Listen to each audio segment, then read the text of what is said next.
8월 한 달도 여러분의 삶의 모든 영역 속에 하나님의 은혜가 충만하기를 축복합니다. 우리 서로 인사 나누시겠습니다.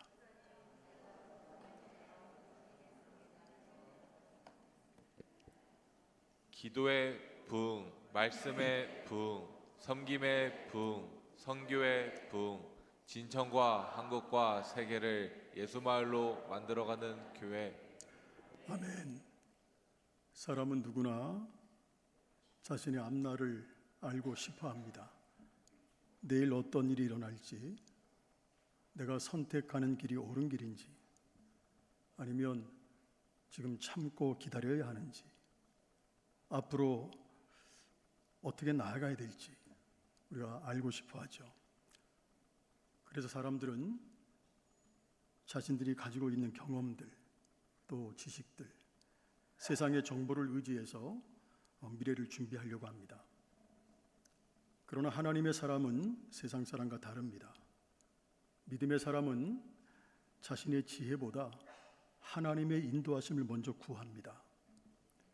내가 하나님보다 앞서가는 것이 아니라 하나님께서 내 앞서가시는 삶을 사는 겁니다. 오늘 본문은 다윗이 블레셋과 싸우는 장면입니다. 다윗은 이미 수많은 그 전쟁에서 승리를 경험한 장군입니다. 그러니까 누구보다 전쟁 경험이 굉장히 풍부했습니다. 그러나 다윗은 자신의 풍부한 경험을 의지하지 않았습니다. 그 경험을 믿지 않았습니다. 그는 먼저 하나님께 물었습니다. 자, 17절로 21절 보게 되면 블레셋이 두 번 침범하는데 17절, 21절 보게 되면 1차 침입 때도 블레셋을 이겼습니다. 이겼으니 이번에도 같은 방법으로 싸우면 될 것이구나 이렇게 생각하지 않았습니다. 하나님께서 이번에는 다른 방법을 말씀해 주셨습니다. 24절 보겠습니다. 이스라엘이 다윗에게 기름을 부어 뽕나무 꼭대기에서 걸음 걷는 소리가 들리거든 곧 공격하라. 그때 여호와가 너보다 앞서 나아가서 블레셋 군대를 치리라 하신지라. 자, 뽕나무 꼭대기에서 걸음 걷는 소리가 들리거든 그때 공격하라는 거죠. 그리고 이어지는 말씀이 오늘 설교의 핵심이 되겠습니다. 여호와가 너보다 앞서 나가서. 할렐루야. 이 말씀은 단순히 전쟁의 승리를 약속하는 말씀이 아닙니다. 하나님께서는 당신의 백성들보다 먼저 일하시고, 믿으십니까? 먼저 길을 여시고 먼저 싸우신다는 원리를 보여주고 있습니다. 오늘 우리는 이 말씀을 통해서 하나님께서 어떻게 우리 인생의 앞길을 인도하시는지를 함께 살펴보도록 하겠습니다. 본문에서 하나님은 내가 너와 함께 가겠다 이렇게 말씀하지 않으셨습니다. 내가 너보다 앞서 나가겠다. 자, 여기에는 굉장히 큰 차이가 있습니다. 함께 가는 것도 중요하지만 앞서 간다는 얘기는 뭐냐? 길을 먼저 준비한다는 겁니다. 광야에서 이스라엘 백성들을 인도하실 때 하나님은 낮에는 구름 기둥, 밤에는 불 기둥으로 백성들 앞에 서셨습니다. 이 얘기 뭐냐? 백성들이 길을 찾은 것이 아니라는 거예요. 하나님께서 길을 열어주셨고 길이 되어주셨습니다. 홍해 앞에서도 마찬가지예요. 홍해 앞에서도 백성들은 길이 막혔다고 생각했습니다. 그러나 하나님은 이미 길을 준비하고 계셨습니다. 여러분, 요단강을 건널 때도 요단강 물이 많을 때입니다. 백성들은 넘치는 물을 봤습니다. 그러나 하나님은 요단강 건너편에 있는 가나안 땅을 보고 계셨다는 거예요. 우리도 인생을 살아가면서 광야라고, 빈들이라고, 앞이 막혀 있다 이렇게 생각할 때가 참 많습니다. 취업이 막히고 건강이 무너지고 가정에 문제가 생기고 경제적으로 어려움을 겪습니다. 우리는 끝이라고 생각하지만 하나님은 시작을 준비하고 계십니다. 우리의 눈에는 벽이 보입니다. 앞으로 갈 수가 없습니다. 벽이 보이지만 하나님의 눈에는 문이 있습니다. 믿으십니까? 우리의 눈에는 절망이 보이지만 하나님은 새로운 은혜를 준비하고 계신다는 거예요. 그러므로 믿음은 하나님께서 이미 앞에서 일하고 계심을 신뢰하는 것이 믿음입니다. 그리고 오늘 본문을 보면 하나님은 아무 때나 공격하라 말씀하지 않았어요. 뽕나무 꼭대기에서 걸음 걷는 소리가 들리거든, 이 소리는, 이 말씀은 하나님의 행동이 시작되었다는 거예요. 하나님의 일하심이 시작되었다는 신호였습니다. 다윗은 그 신호를 기다려야 했습니다. 여러분, 우리가 착각하는 것이 있어요. 기다림은 내가 손 놓고 아무것도 하지 않는 것이 아닙니다. 기다림은 하나님께 집중하는 시간입니다. 오늘날 많은 사람들이 실패하는 이유가 뭘까? 실패하는 이유는 하나님보다 앞서가기 때문입니다. 기도하기 전에 결정합니다. 말씀을 묵상하기 전에 행동합니다. 하나님의 뜻을 구하기보다 자신의 계획을 먼저 세웁니다. 그러나 믿음은 하나님의 때를 기다리는 겁니다. 할렐루야. 자, 농부는 씨를 뿌린 다음에 억지로 열매를 만들지 않습니다. 비를 기다립니다. 햇빛을 기다립니다. 우리가 분명히 여러분들이 원칙으로 삼을 것이 있습니다. 하나님의 시간은 언제나 가장 정확하다는 겁니다. 늦는 것처럼 보여도 하나님의 시간은 늦지 않습니다. 빠른 것처럼 보여도 하나님의 시간은 서두르지 않습니다. 전도서의 말씀처럼 하나님은 모든 것을 때에 따라 아름답게 하신다는 사실을 믿을 수 있기를 축복합니다. 그래서 우리도 하나님의 신호를 기다릴 줄 아는 성도가 되어야 된다는 거예요. 기도 가운데 기다리고, 말씀 가운데 기다리고, 성령의 인도하신 가운데 기다려야 된다는 거예요. 하나님의 때에 순종하는 사람들은 반드시 하나님의 승리를 경험합니다. 다윗은 이미 블레셋과의 전쟁에서 승리한 경험이 있었습니다. 사람이라면 누구나 과거의 성공을 기준으로 해서 현재를 판단하려고 합니다. 그런 경우들이 굉장히 많아요. 지난번에 이렇게 해서 이겼으니까 이번에도 이렇게 하면 되겠지. 이건 인간의 생각입니다. 그러나 하나님은 다윗에게 같은 방법을 허락하지 않으셨습니다. 자, 첫 번째 전쟁이죠. 19절로 20절 보게 되면 한번 눈으로 보겠습니다. 19절로 20절 눈으로 읽어보세요. 블레셋과의 왕이 되자마자 두 번 전쟁을 하는데, 첫 번째 전쟁에서는 19절로 20절 보게 되면 요약하면 정면으로 올라가 싸우라는 거예요, 다윗에게. 자, 두 번째 전쟁에서는 23절 24절 보겠습니다. 뒤로 돌아 뽕나무 숲 맞은편에서 기다리라는 겁니다. 그리고 뽕나무 꼭대기에서 어떤 소리가 들리거든 걸음 걷는 소리가 들릴 때 공격하라는 겁니다. 자, 이것은 여러분 우리가 분명히 아셔야 돼요. 하나님께서 다윗에게 이렇게 말씀하신 것은 하나님께서 다윗에게 새로운 전술을 가르쳐 주신 것도 있지만 더 중요한 것은 뭐냐? 하나님을 의지하는 믿음을 가르치셨다는 거예요. 신앙생활을 오래 하다 보면 그런 분들이 종종 있는 것 같아요. 과거에 받은 은혜가, 과거에 받은 경험들이, 은혜들이 현재의 믿음을 대신하는 경우들이 많아요. 과거의 은혜는 과거의 은혜고, 오늘 내가 새로운 은혜를, 하나님의 은혜를 경험하고 누려야 되는데 과거에 받은 은혜를 붙들고 현재의 믿음을 대신한다는 거죠. 예전에 뜨겁게 기도했던 경험들, 과거에 응답받았던 기억들, 그 경험, 그 기억만 붙들고 오늘도 같은 방식으로 하나님께서 일하실 것이라고 생각합니다. 그런 하나님은 살아계신 분입니다. 살아계신 하나님은 오늘도 새로운 방법으로 역사하신다는 거예요. 그래서 하나님은, 우리가 아셔야 됩니다. 하나님은 내 경험 안에 갇혀 계시는 분이 아니에요. 하나님의 능력은 내 생각보다 크시고 하나님의 지혜는 내 계산을 뛰어넘습니다. 그러므로 우리는 이제 하나님이 이렇게 일하셨으니까 오늘도 이렇게 하실 것이다 단정해서는 안 된다는 거예요. 중요한 것은 방법이 아니라 하나님이세요. 하나님. 성경을 보게 되면 하나님보다 앞서가다가 실패한 사람들이 참 많이 나와요. 우리가 잘 알고 있는 아브라함, 하나님 약속하셨어요. 그런데 그 약속을 기다리지 못하고 하갈을 통해서 이스마엘을 낳았습니다. 자, 여러분 질문합니다. 하나님의 약속은 반드시 이루어집니까? 이루어지지 않습니까?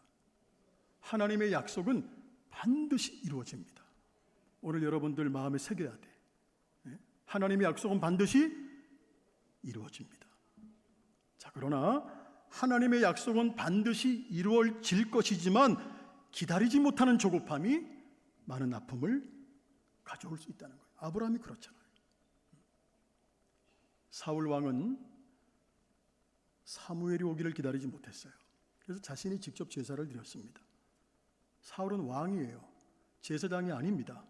하나님보다 앞서 행동한 결과 왕권이 끊어지는 심판을 받습니다. 반대로 다윗은 기다릴 줄 알았습니다. 사울을 죽일 기회가 2번씩 있었습니다. 그런데 다윗은 어떻게 했어요? 여호와가 기름 부은 자를 내가 치지 않겠습니다 라고 말했습니다. 따라합니다. 다윗은 하나님의 시간을 기다렸다. 중요한 거예요.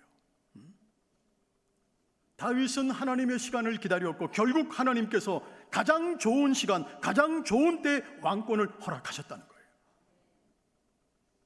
자, 따라하시라는 얘기는 졸지 마시라는 거예요. 한 번 더 따라합니다. 기다림은 믿음의 또 다른 이름이다. 자, 기다림은 믿음의 또 다른 이름이에요. 우리는 조급함 속에서 실수할 수 있지만 하나님은 기다림 속에서 가장 좋은 것을 준비하신다는 거예요. 오늘 본문에서 가장 중요한 말씀은 24절, 여호와가, 우리 24절 같이 한번 읽어보겠습니다. 24절 같이 읽겠습니다. 시작.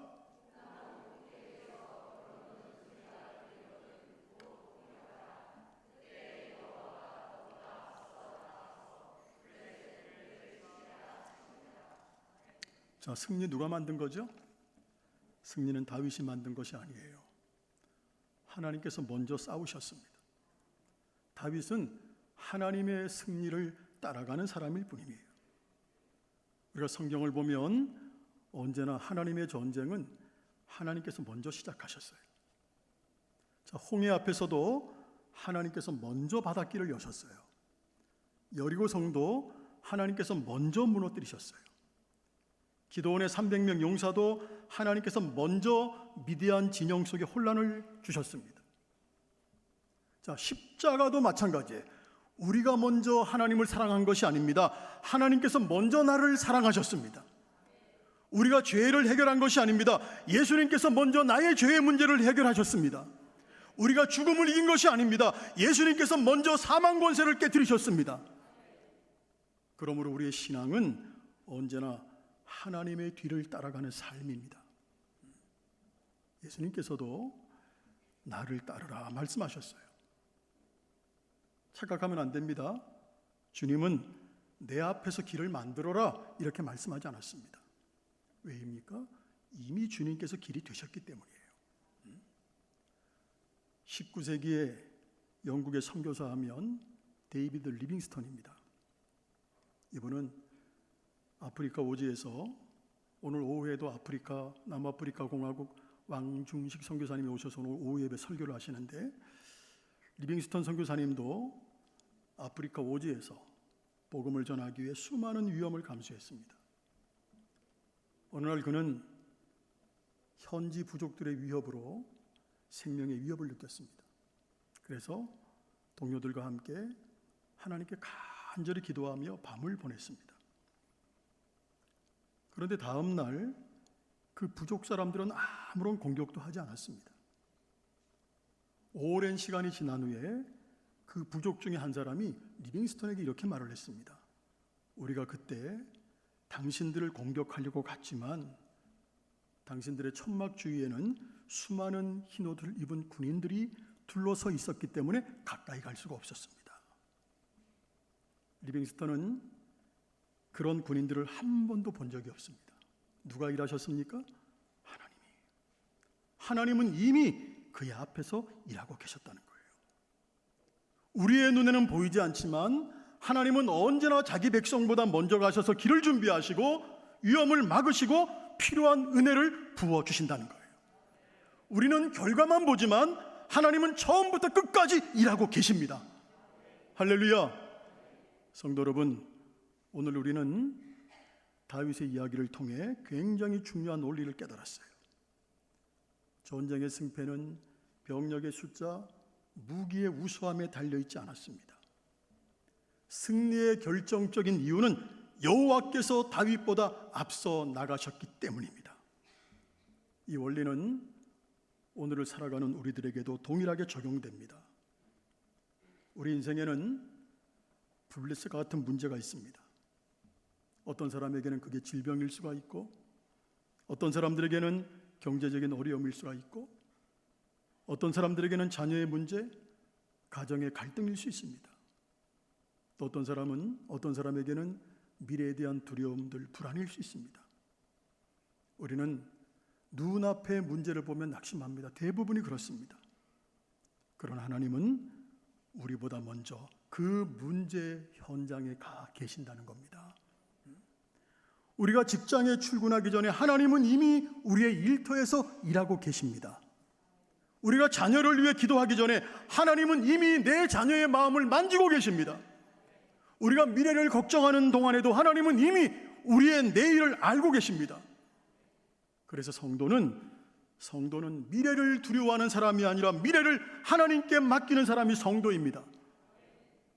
본문은 또한 우리에게 하나님의 때를 기다리는 믿음을 가르쳐주고 있죠.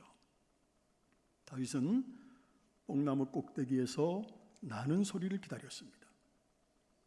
그 소리가 나기 전까지는 아무리 좋은 기회가 온다 할지라도 움직이지 않았습니다. 그러나 하나님의 신호가 들리자 즉시 순종했습니다. 오늘날 우리 신앙에도 이러한 영적 민감함이 정말로 필요합니다. 기도를 통해서 하나님의 뜻을 구하고 말씀을 통해 주님의 음성을 분별하고 성령의 인도하심에 즉시 순종하는 삶이 필요하다는 겁니다. 기다릴 때는 끝까지 기다리고 하나님께서 말씀하시면 즉시 순종하는 것, 이게 바로 믿음입니다. 따라합니다. 순종은 하나님의 능력을 경험하는 통로다. 자, 순종은 하나님의 능력을 경험하는 통로입니다. 또한 우리는 하나님보다 앞서가는 삶이 아니라 하나님을 따라가는 삶을 살아야 됩니다. 오늘날 세상은 우리에게 말합니다. 네가 먼저 해. 남보다 앞서가. 기회를 놓치지 마라. 제가 일부에도 말씀드렸지만 머리가 될지언정 꼬리가 되지 마라. 그건 꼬리는 누가 되나요? 머리만 다 되면?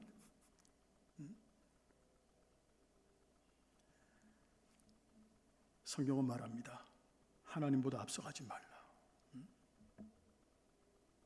하나님보다 앞서가면 조급함이 생겨요. 조급함은 결국 실수를 낳습니다. 그러나 하나님을 따라가면 평안이 있고 하나님께서 책임져 주시는 은혜가 있다는 거예요.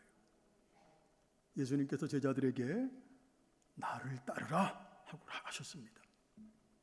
주님은 앞서가시고 우리는 그 뒤를 따라갑니다. 자, 목자가 양보다 앞서 걸어가듯이 우리의 선한 목자 되시는 주님께서는 오늘도 우리보다 앞서 걸어가십니다. 믿으십니까?